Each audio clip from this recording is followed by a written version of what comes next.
goede avond vanuit het centrum van Europa. Europees Parlement waar de panelen schuiven en iedereen voelt dat deze dagen. We gaan het hebben over Oekraïne natuurlijk, over de Duitse dilemma's, de Franse verkiezingen en over de Europese poort naar Europa tijdens Koningsdag in Maastricht komende week. Doen we met mooie gasten zoals Geert Gabriels, de Russisch sprekende gedeputeerde van provincie Limburg.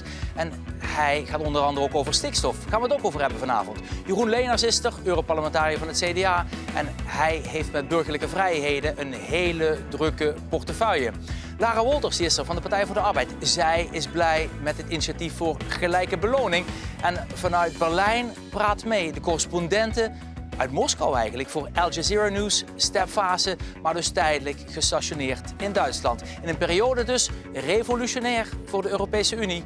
En marche met avondgasten.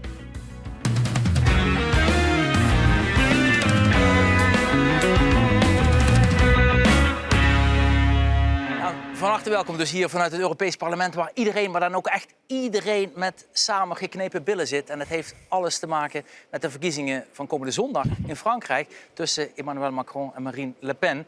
Woensdagavond het debat. Spannend wat daar gaat gebeuren.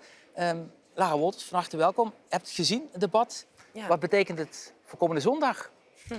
Niet zoveel als ik de Franse berichtgeving mag geloven. Daar werd gisteren gezegd, ik heb 3 kwartier voorbeschouwing gekeken. Dit debat maakt niet zo heel erg veel uit. Behalve als er echt grote uitglijders zijn. Die heb ik zelf niet gezien.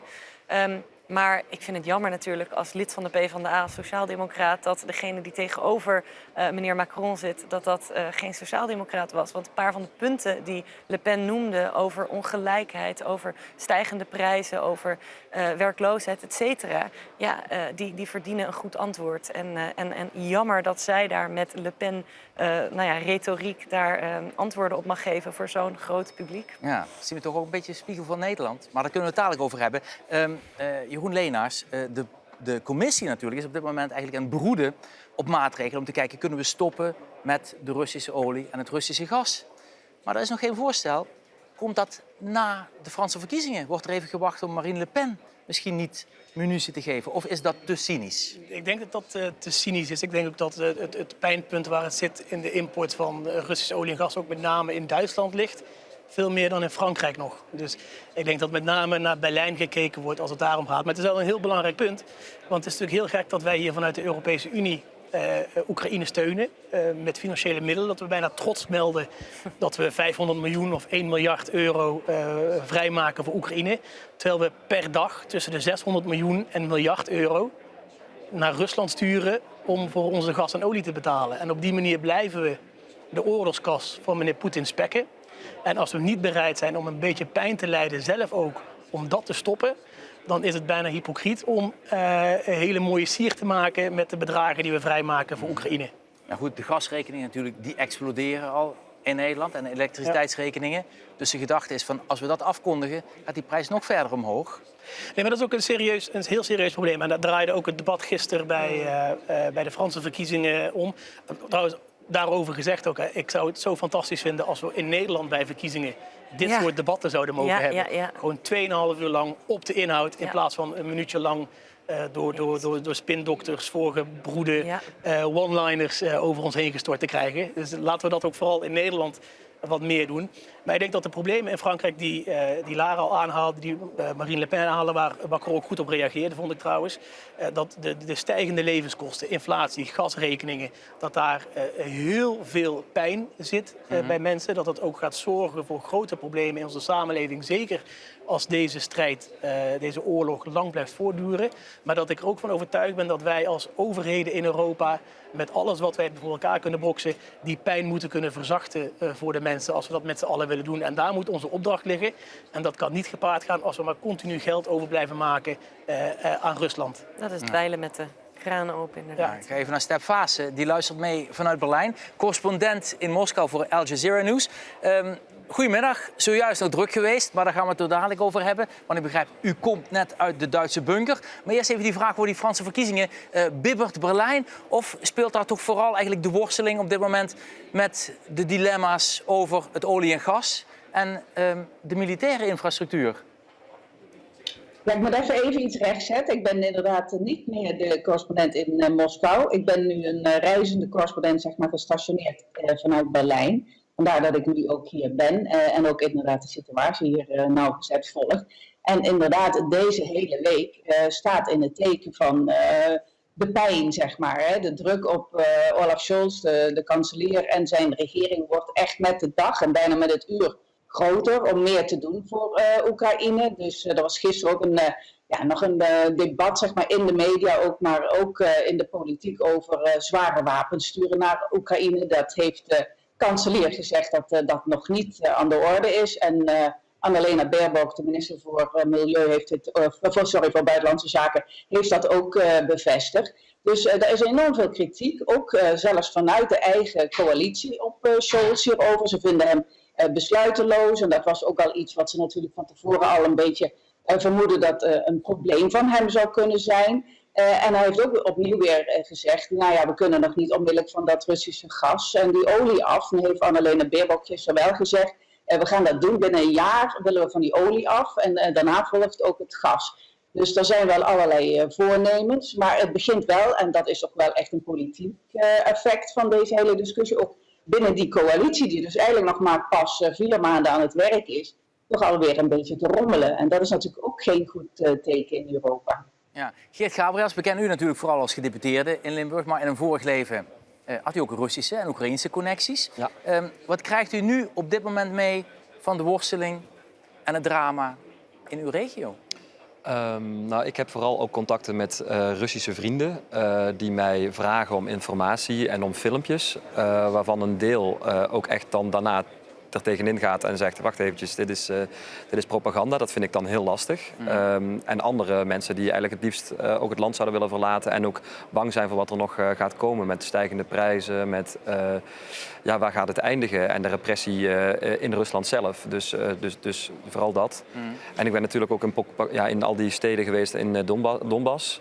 In welke hoedanigheid, om dat eerst even als perspectief te schetsen? Hoe komt u daar? Ja, het was een project van VNG International samen met Pax Christi, een vredesorganisatie. Dat was Vereniging Nederlandse Gemeenten. Ja, Vereniging Nederlandse Gemeenten. Dat was dus in 2014, nadat dus de eerste problematieken daar ontstaan waren, is er daarna een project gestart om democratie te bevorderen. Dat wil zeggen dat maatschappelijke organisaties in contact gebracht moesten worden met de overheid. Er was nogal wat wantrouwen over en weer. In Slavjansk bijvoorbeeld, waar nu ook de bommen vallen.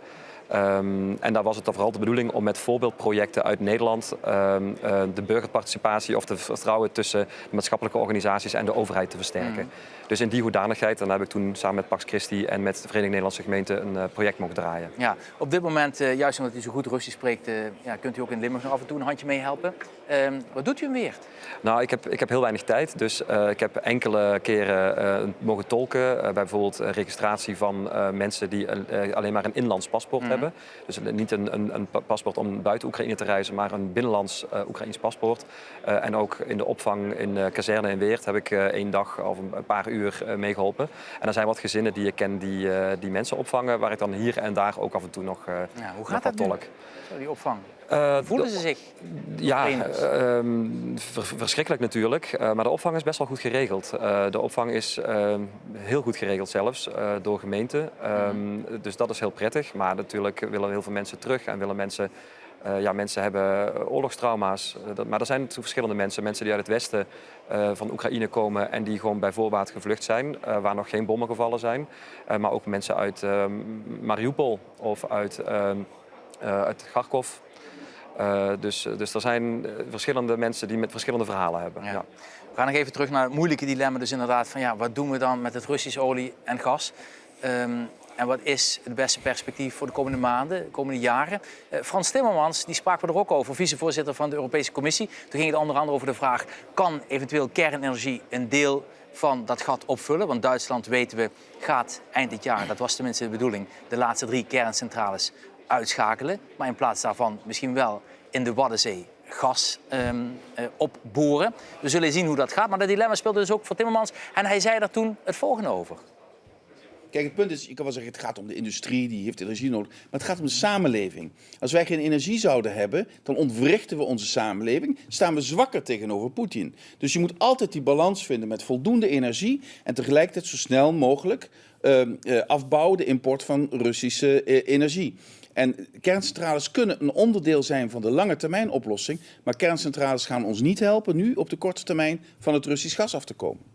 Ja, Timmermans gebruikt een beetje hetzelfde argument als de Duitse minister Habeck. Want die zegt ook van ja, als we sancties invoeren die onszelf zwakker maken dan dat ze Rusland raken, dan is dat ook niet goed. Dan spelen we Poetin eigenlijk in de kaartstepfase. Is dat inderdaad een realiteit?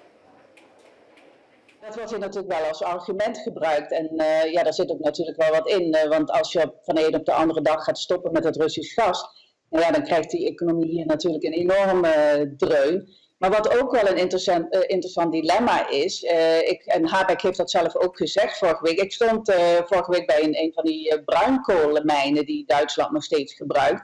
En die zouden eigenlijk worden gesloten. Hè? Dat had de nieuwe regering gezegd, dat in 8 jaar tijd zouden die toch echt gesloten moeten worden. Maar nu, door die hele discussie over het Russische gas en ook natuurlijk ook de kolen die uit Rusland niet meer mogen komen, er is nu ook een embargo op.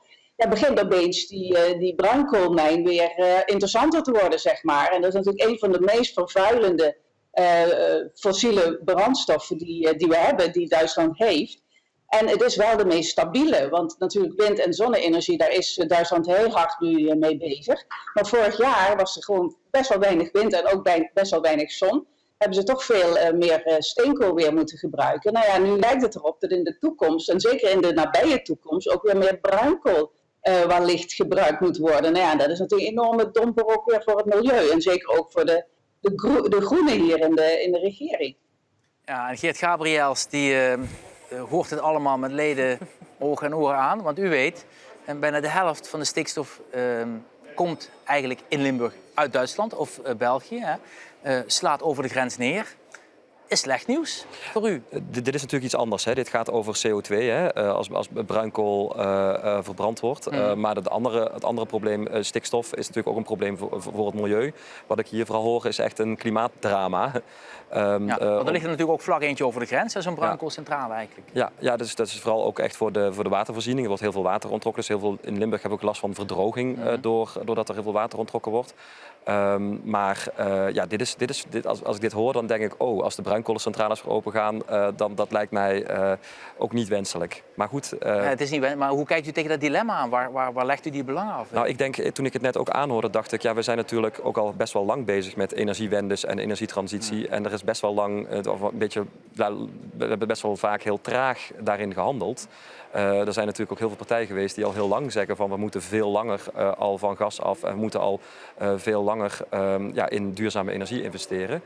Ik denk wel dat hier de kernenergie-discussie ook weer gaat opspelen, omdat dat natuurlijk door heel veel mensen als schoon ervaren wordt. Maar in ieder geval bruinkool openen in een tijd dat we ook nog na een oorlogscrisis ook echt een klimaatcrisis hebben, dat is... En we hebben natuurlijk de rare situatie eigenlijk dat Macron en Le Pen allebei meer kerncentrales willen. Dat Duitsland ze allebei, of tenminste allemaal wil sluiten. Hoe kijken jullie daar tegenaan? Want die energie moet natuurlijk ergens vandaan komen. Dus als Duitsland bijvoorbeeld sluit, dan kopen ze energie. Maar kopen ze eigenlijk kernenergie van bij de buren? Ja, het zijn zoveel duivelse dilemma's die in één keer op ons af worden gevuurd hier. En ik denk dat het goede erin is dat het ons met de neus op de feiten drukt. Inderdaad, precies wat jij zegt. Hoeveel sneller die transitie moet. Hoezeer wij allemaal met elkaar verbonden zijn in Europa, maar buiten Europa ook. Dus dat is er goed aan. Maar wat je natuurlijk zou willen, en dit is weer het probleem van het hoofd en het hart. Je wil dat er meteen een oplossing is die geen bijvangst heeft, waar geen negatieve consequenties aan hangen. En die zijn er niet op dit moment. En toch denk ik dat dus op dit moment voor mij de afweging toch de grootste is van het spekken van die oorlogskas. Dat kan niet. Een koolcentrale wil ik zeker ook niet. Ik denk dat als ik ze tegen elkaar moet afwegen, dat ik dan denk van, vooruit voor heel kort, omdat we nu op dit moment doden zien in Oekraïne. Maar inderdaad, dit moet een wake-up call zijn voor ons allemaal. Dat die investeringen in schone energie... en ik denk dat nucleair veel te vaak als veel te schoon wordt gezien. Want er zijn allerlei onderdelen aan nucleaire energie... en ook de installatie ervan en het onderhoud ervan... die helemaal niet schoon zijn. Maar dat het met de neus op de feiten worden gedrukt... over investeren in echt schone energie... windenergie, zonne-energie, et cetera. Dat is waar deze tijd gelukkig wel toe leidt. Maar u geeft natuurlijk wel als Europarlementariër... met puur Europarlement aan met een motie van... goed, we moeten stoppen met de import van Russisch kolen en gas. Ja. We weten, op korte termijn is er geen alternatief. Waar denkt u dan aan als overgang? Ik denk een van de belangrijke dingen die we nog niet genoemd hebben. We kijken heel erg naar wat voor energiebronnen we aan kunnen boren. Maar er is zoveel winst te boeken door te besparen op energie. Door huizen beter te isoleren. Door mensen te helpen minder energie te gebruiken. Door mensen te helpen zelf energie op te wekken. Ik denk overigens dat ook kernenergie wel in de toekomst ook echt wel een onderdeel kan zijn van die mix die we nodig hebben. Maar we moeten absoluut meer doen op kernenergie, op wind op zee, op geothermie, op zonnepanelen. Maar zeker ook op energiebesparing en de verbetering van de manier waarop wij wonen en dat isoleren. En juist de mensen helpen die het al heel moeilijk hebben, die de rekeningen zien oplopen, die geen potje met geld over hebben om zonnepanelen te plaatsen of om een huis te isoleren, dat je die mensen helpt om dat juist wel te doen. Want ik vond dat een heel mooi punt in het debat in Frankrijk gisteren, toen Marine Le Pen voorstelde om te zeggen laten we de BTW van sommige producten op 0% zetten. En dat Macron terecht zei van maar u en ik hebben die 0% niet nodig. Als wij iedereen 0% BTW laten betalen, dan kost het heel veel geld voor een beperkte groep mensen. Dan laten we ons focussen op die mensen die het hardste nodig hebben. Ja. Geert Gabriëls, kan er nog iets komen vanuit de provincie bijvoorbeeld? Want er waren een aantal subsidieregelingen, onder andere voor de verduurzaming van het huis, voor zonnepanelen. Zit er nog meer in dit vat? Ja, er is ook in de provincie ook een motie aangenomen om echt met sneller van Russisch gas en in ieder geval niet afhankelijk te zijn van Russische energie.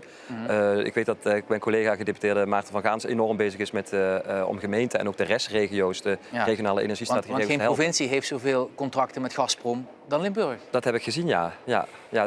Ik hoorde ook al dat in Venray, geloof ik, of in ieder geval een van de gemeentes daar ook al afstand van gedaan is. Dus misschien moeten meer gemeenten. Maar dus komt er iets aan nog qua we hebben de provinciale energiestrategie. Er zijn heel veel. We hebben daar wel echt veel subsidies voor. Ook duurzaam thuisleningen om mensen te stimuleren om duurzamer te leven, energie te besparen.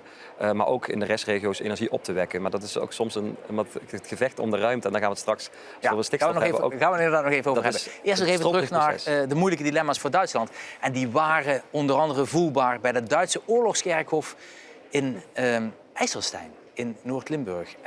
4 keer zo groot eigenlijk als het Amerikaanse oorlogskerkhof in Margraten. Het geeft een beetje aan wat de omvang is daar van dat hele indrukwekkende gebied.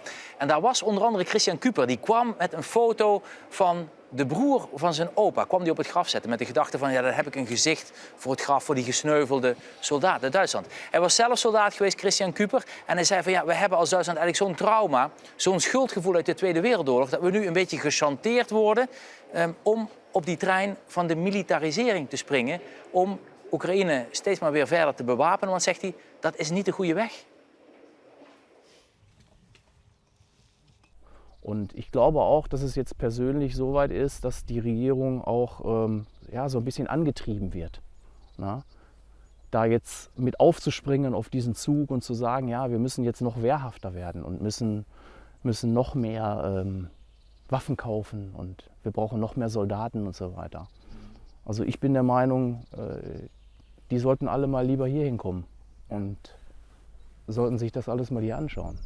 Diese Aufrüstung wird nur dazu führen, dass die Gegenseite auch weiter aufrüstet. Und auch wenn man jetzt der Bundeswehr 100 Milliarden Euro gibt, um neue Waffensysteme zu kaufen, neue Flugzeuge zu kaufen, das ist nicht der Weg, der ans Ziel führt.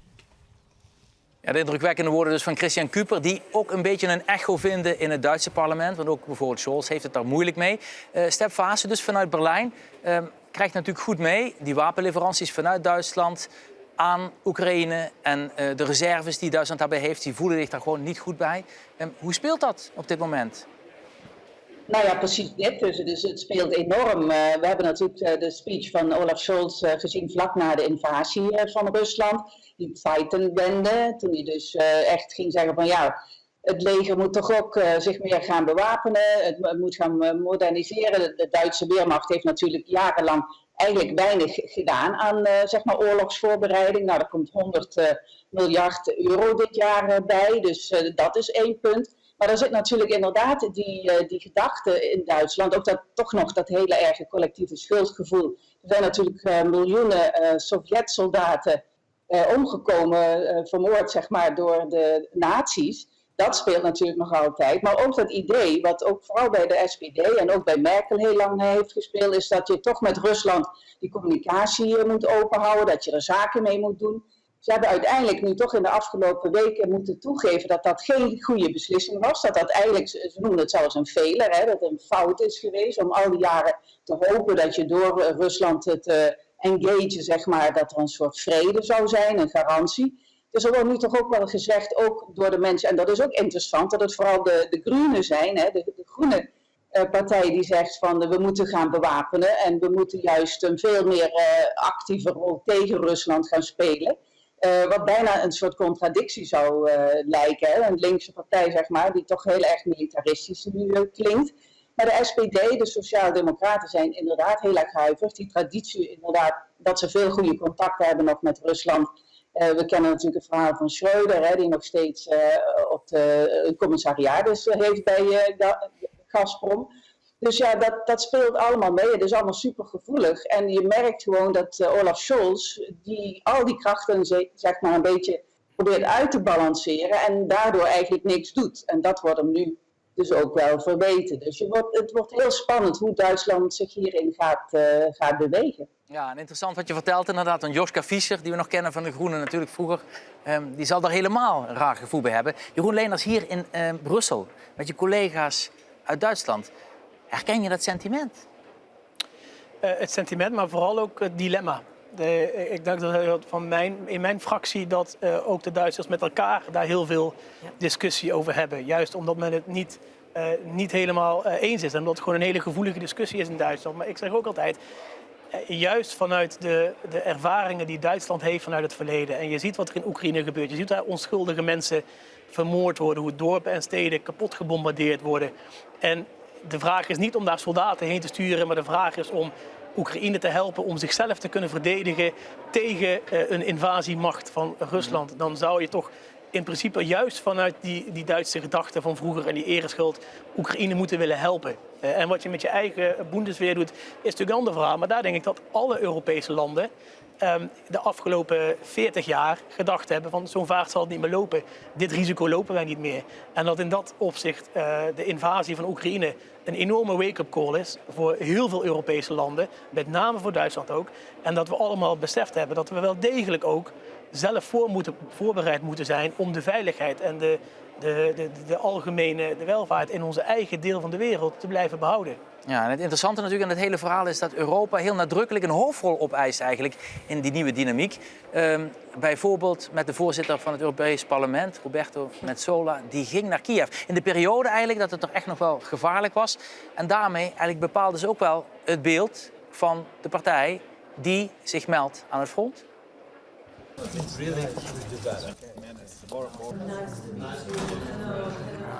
This invasion of your country puts Russia in direct confrontation with Europe, the international community, and the rules-based world order. Every country has its own path, but the European Union future of Ukraine should never be in doubt. We are with you today, we will be with you tomorrow, and we will never, ever leave your side. Slava Ukraini. Ja, opvallende woorden dus van de voorzitter van het Europees Parlement.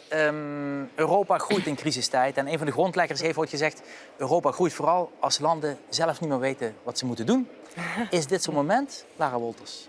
Ik denk dat Oekraïne wel weet wat het moet doen en wat het wil doen Nou ja, maar op dit dat Europa moment. eigenlijk niet meer goed weet van ja, hoe moeten we nu omgaan met Rusland, dat zo gevaarlijk is, dat kernwapens heeft klaar liggen. Wat moeten we als individueel land doen? Ja. Dan moeten we dan misschien toch kijken naar dat collectief? Ik denk dat wat je zei aan het begin van Europa groeit in tijden van crisis. Ik denk dat het enorm waar is op dit moment. Ik denk dat er nog nooit zo snel zoveel stappen zijn geweest. En dat het parlement op dit moment heel goed die rol opeist ook van landen bij de les houden. Hè. We hadden het net al over die ban olie en gas. Het parlement heeft zich daarvoor uitgesproken. Ook al zitten er haken en ogen aan, zegt het parlement hier eensgezind, bijna eensgezind, dat moeten we doen. En ik denk dat het goed is dat wij die rol opeisen als Europa. Ik denk dat het goed is dat Roberta Metsola dat ze erheen is gegaan. Want het gaat ook om Europa. Het gaat natuurlijk in dit geval om Oekraïne dat zegt wij willen naar het westen kijken. Wij willen vrij zijn om te bepalen met wie we handelen, naar welk deel van de wereld wij kijken als het gaat om waarden, levenswijze, et cetera. En Rusland dat zegt, dat willen wij niet hebben.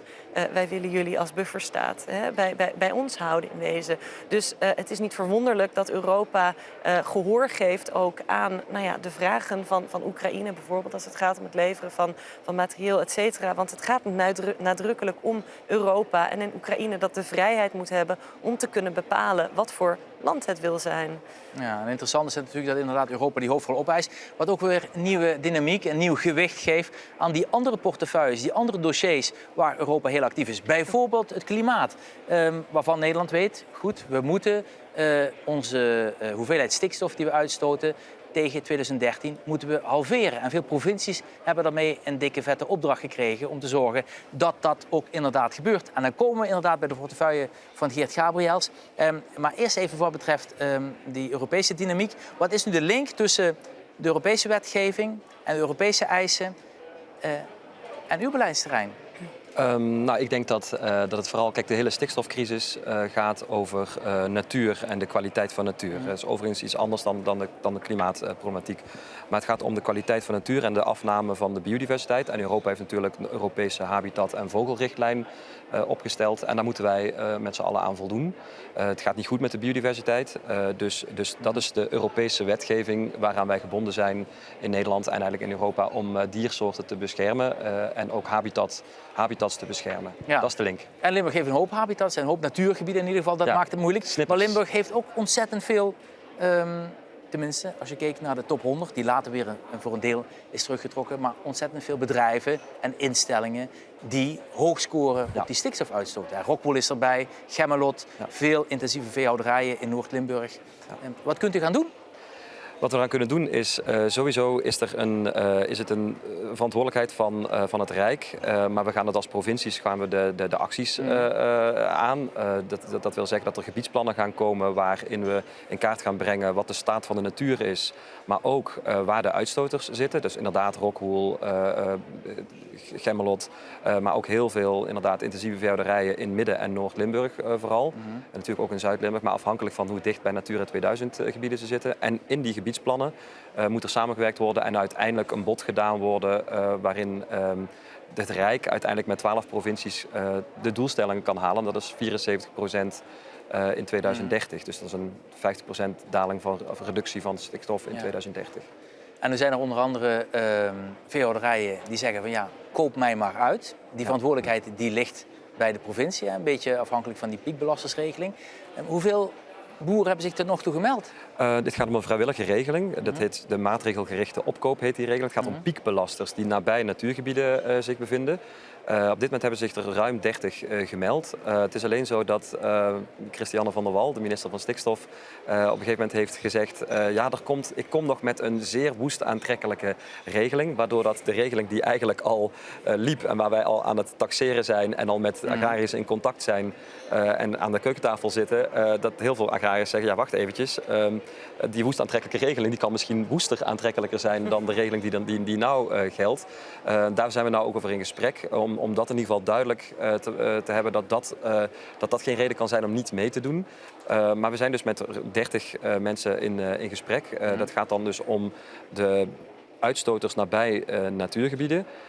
En dat de ruimte die dan gecreëerd wordt, die wordt gebruikt om pasmelders, dat zijn de agrariërs die nu geen vergunning hebben, maar er eigenlijk wel eentje zouden hebben. En die hebben te goedertrouw gehandeld, maar hebben geen vergunning. Zijn dus tussen twee aanhalingstekens illegaal. En de ruimte die door die opkoopregeling ontstaat, gaat dus naar die pasmelders om die te legaliseren. Dan ben je dus nog niet aan het reduceren. Ja, maar dus die meer moeten opkoopregeling gebeuren. die loopt eigenlijk sinds november 2020. Hè, die is dan bij de provincies neergelegd. Als die niet genoeg zou opbrengen, zegt het Rijk ook, dan gaan we mogelijk kijken naar onteigening. Hoe schat u dat in? Wordt dat straks noodzakelijk? Nou kijk, deze opkoopregeling is eigenlijk de eerste tranche. Hè? Dus de eerste tranche nog voordat de 25 miljard beschikbaar gaat komen. En nog voordat de gebiedsplannen en de gebiedsgerichte aanpak eigenlijk er ligt. Dus onteigening is nog helemaal niet aan de orde. Want wij gaan ervan uit dat in de gebiedsplannen wij gewoon met bepaalde doelen die dan wel strak gesteld moeten worden. Wij gewoon met vrijwillige meldingen en vrijwillige opkoopregelingen dat nog kunnen organiseren. En bijvoorbeeld bemestingsnormen, emissienormen. Dat zullen generieke normen moeten worden vanuit het Rijk. Maar daarnaast moeten wij kijken van, nou, ook heel duidelijk zijn, op die plek kunt u niet meer zitten. Maar u kunt wel verder op die plek en moeten gaan ruilen met ruilgronden bijvoorbeeld. Om te kijken naar een gebiedsgerichte aanpak. Want je kunt ook niet overal alle agrariërs, de dragers van het platteland weghalen. Want dan blijft er niet zoveel meer over. Je kunt ook naar transitie kijken en kijken of er toch een goed verdienmodel en perspectief geboden kan worden. Maar wel duidelijkheid om zowel de natuur te helpen, omdat je de stikstof omlaag brengt, maar ook een perspectief voor het platteland en voor de agrariërs kunt bieden. Dat is het doel. Dat duurt natuurlijk nog best wel een tijdje, want de gebiedsplannen en de gebiedsgerichte aanpakken die er zijn, ja, dat gaat wel een tijdje duren. Ja. En nu weten we dat eigenlijk die helft van waar we het net al over hadden, de stikstofneerslag, die komt eigenlijk uit het buitenland. Ja.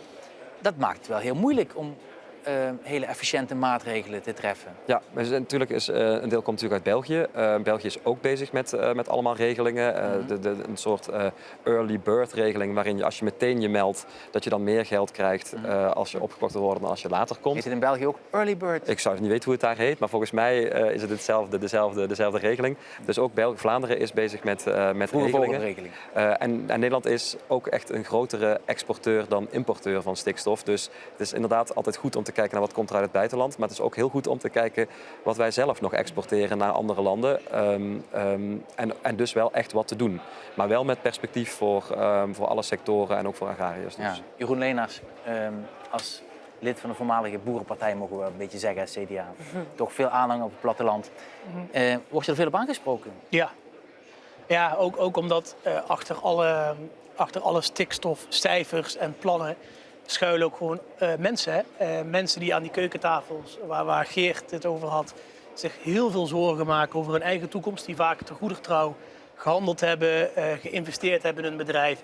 En die allerlei berichtgeving horen over dat ze misschien wel onder dwang hun boerderij kwijtraken. Ik merk van heel veel mensen dat ze daar ontzettend moeilijk mee hebben.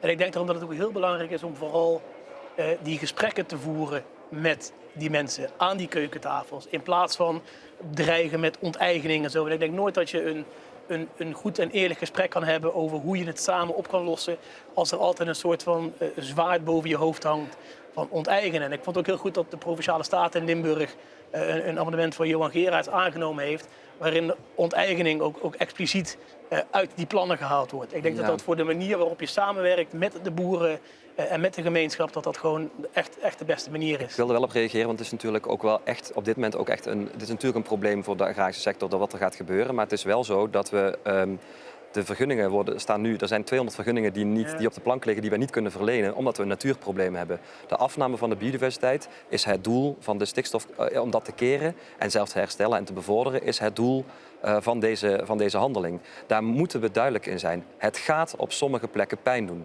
En dat gaat dus vooral gebeuren daar waar de meeste uitstoot is. En dat is ook wat de rechter zegt. Dus ik geloof heel erg in, en dan heb ik het even niet over de onteigeningsdiscussie. Want als wij niet onteigenen, en dat gaan wij niet doen, want we gaan in vrijwilligheid kijken hoe ver dat we kunnen komen. Maar het Rijk kan dat wel doen. En het is heel vervelend, maar het hangt ook heel erg af van duidelijkheid en perspectief.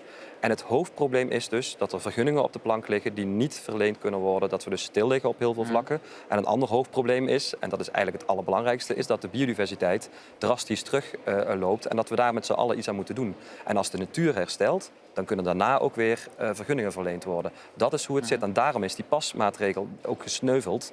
Omdat dat vanuit ging dat je alvast vergunningen ging verlenen. En de maatregelen kwamen later. En de natuur verslechterde maar. Ja. Dus duidelijkheid is gewenst. En het gaat pijn doen. We moeten ook met z'n allen niet doen alsof het nergens pijn gaat doen, want dat gaat het doen. Ja, maar die maatregel, of tenminste die uitspraak, die was over 2019 eigenlijk. Hè. Wat zijn dan nu projecten die op de plank liggen, die 20... die wachten eigenlijk op meer ruimte. Ja, kijk, we hebben sowieso de opkoopregeling. Dat is dan dus voor het legaliseren van die pasmelders. Maar we zijn ook heel veel met natuurmaatregelen bezig. Dus dat wil zeggen dat in gebieden waar kwalitatief de natuur zeer erg verslechterd is, dat daar maatregelen getroffen worden door terreinbeheerende instanties om de natuur te verbeteren. Plaggen, hydrologische situatie verbeteren. Ook in de zones rondom Natura 2000 zaken verbeteren. Er wordt ook gekeken, en dat is ook naar gerechtelijke uitspraken, naar beregening, naar het gebruik van gewasbeschermingsmiddelen. En natuurlijk moet daar juist dat gesprek en dat perspectief geboden worden. Maar dat is dan juist dit is de kern van het probleem. Is dat je enerzijds mensen hebt die daar met een gezin te goeder trouw heel veel generaties op het platteland voor het voedselvoorziening gezorgd hebben. En anderzijds hebben we de situatie die we nu hebben, dat de rechter zegt, de vergunningen worden niet verleend, natuur loopt terug, u moet iets doen. En dat is, denk ik, er moeten concretere maatregelen komen in bemestingsnormen en er moet gewoon duidelijkheid komen voor agrariërs en dus ook voor de mensen die nog een vergunning op de plank hebben liggen. En de concrete maatregelen zijn dus natuurmaatregelen, maar ook opkoopmaatregelen en dus de gebiedsgerichte aanpak. Waarin je dus met waterschap, LATB, agrariërs, natuurorganisaties en gemeenten samen gaat kijken van wat is in dit gebied, voor dat natuurgebied, voor dat Natura 2000 gebied het beste. Maar ook voor het perspectief en de sociaal-economische situatie op het platteland. Ja. Dus dat komt in die gebiedsplannen, maar dat is nog niet concreet. Want wij wachten nog op uitspraken van het Rijk ten aanzien van scenario's. Hoeveel van de percentages reductie landt in Limburg. Want wij hebben natuurlijk te maken met 24 versnipperde, relatief kleine Natura 2000 gebieden versus de Veluwe. Wat een heel groot gebied is en waar je dus een oppervlakte meer kunt doen. De woestaantrekkelijke regeling, we zullen horen hoe die eruit gaat zien. Ik heb contact met mevrouw Van der Wal om in ieder geval te zeggen dat de agrariërs die zich nu hebben gemeld niet hoeven te wachten op een woest aantrekkelijkere regeling. Ja. En dan zeg je van goed, die zouden nu in een regeling kunnen en dan eventueel later gecompenseerd worden op het moment dat die regeling voordeliger zou zijn? Het is een rijksregeling nu en ik hoop dat de minister daar een uitspraak over gaat doen en dat ze gaat zeggen, wacht even, de mensen die de 30, want Limburg is de provincie waar de meeste zich gemeld hebben, dat die 30 die zich gemeld hebben, dat die dezelfde woestaantrekkelijkheid qua regeling krijgen dan de woestaantrekkelijke regeling die ze van plan is om op te gaan stellen. Oké, duidelijk. En dan is het ook eerlijk verdeeld. We gaan naar een ander onderwerp wat hier speelt in de Europese Unie. Dan gaat het over de gelijke beloning tussen mannen en vrouwen. Initiatief van de commissie, wat werd ondersteund door het parlement. Want nog altijd verdienen vrouwen in gelijke functies 13% minder dan mannen. Zo werd aangetoond. Dat moet afgelopen zijn. En een van de boegbeelden van die strijd werd afgelopen jaar, ik weet eigenlijk niet, Lara, een beetje tegen wil en dank. Misschien een beetje toevallig. Maar in ieder geval Lara Wolters, die hier aan tafel zit en die met haar baby naar Straatsburg ging. Ik zou ook best graag thuis zijn gebleven in dit geval. Maar ik vind het toch heel belangrijk om de mensen die voor mij hebben gestemd te vertegenwoordigen. Dus vandaar toch maar afgereisd naar Straatsburg.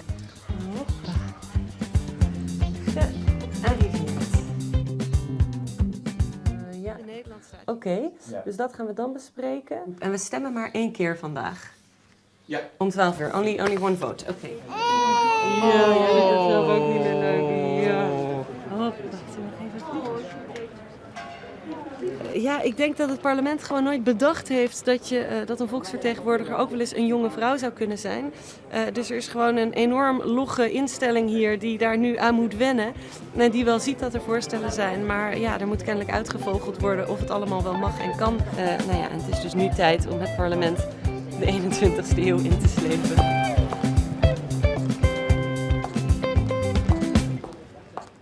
Ja, en we zijn natuurlijk vooral benieuwd allemaal. Hoe is het met hem en waar is hij? Hij is nu op dit moment in de crash. Oké, dat kan. En het gaat goed met hem en het gaat goed met mij ook. En ik doe met heel veel plezier mijn werk hier. Dus ondanks dat er geen verlofregeling was op het moment dat ik hem nodig had... in die eerste best lastige maanden... gaat allemaal goed. Maar de strijd duurt voort, want de verlofregeling is er nog niet. Nou ja, dat was het een beetje natuurlijk wel van harte welkom geweest hier aan tafel. Maar het staat natuurlijk wel voor een groter iets. Ja. Waar zijn we qua Europa wat dat betreft? En denkt u dat zo'n initiatief van de commissie en het parlement echt zoden aan de dijk zet? Ja, nou, op allerlei verschillende manieren wordt op dit moment geprobeerd om werk te maken van die gendergelijkheid. Dus dit is een voorbeeld over ouderschaps- en moederschapsverlof in het Europees Parlement zelf. Dus dat is een beetje onze interne keuken. Maar naar buiten toe, dus de wetten die we kunnen maken over landen die moeten zorgen voor meer gelijkheid. Daarvan zijn er 2 op dit moment belangrijk. En 1 is inderdaad die gelijke beloning. En proberen om te zorgen dat bedrijven veel transparanter zijn over dat verschil, zodat er ook iets aan gedaan kan worden. En het andere, en daar ben ik zelf hard mee bezig, is zorgen dat er meer vrouwen in raden van bestuur komen bij grote bedrijven. En niet zozeer voor die bestuursraden zelf, maar omdat de effecten daarvan, wordt aangetoond, belangrijk zijn voor de rest van een bedrijf. Namelijk ook meer vrouwen in managementposities daaronder, et cetera. Dus er zijn allerlei dingen die hier spelen op dit moment. Maar op al die onderwerpen zijn we er nog niet. Ja, kan een vrouw Franse president worden zondag? Ja, maar toch heb ik liever dat een man zondag president wordt. Ja. Oké. Genoteerd. We gaan naar Koningsdag. Ook met man en vrouw, de koning en de koningin, die komen naar Maastricht. En die gaan dan naar de Graanmarkt en dan komen ze een Poort van Europa tegen. En die Poort van Europa die is gemaakt door verstandelijk gehandicapten die werken bij Regalo, een stichting in Maastricht. Daar werken ze in de cadeauwinkel. En nu hebben ze allemaal een eigen tegel gemaakt die een lidstaat uitbeeldt van de Europese Unie. Thomas onder andere, die zocht naar het land van zijn moeder. Poolse pop die ze maken elk jaar ongeveer deze tijd. Als de winter stopt en de lente begint, die steken ze dan ook in de fik en dan gooien ze het in het water. Ja, ik vond het best wel leuk om aan de opdracht te werken voor Koningsdag. Ja, gehad, geliefde. Voor je moeder? Ja, ja. En het leukste vind ik eigenlijk dat ze trots zijn op de resultaten. Ja, allemaal geluk. Ja, ja. Iedereen gaat op pop. De duimpjes van Thomas, straks ook voor Willem-Alexander en Maxima. Nog een paar nachtjes slapen. En de mooie tegel dus inderdaad van Thomas met het hart voor zijn moeder. Maar het betekent wel dat Europa inderdaad een plek krijgt binnen die viering van Koningsdag. Geert Gabriels, moet jullie ook goed doen.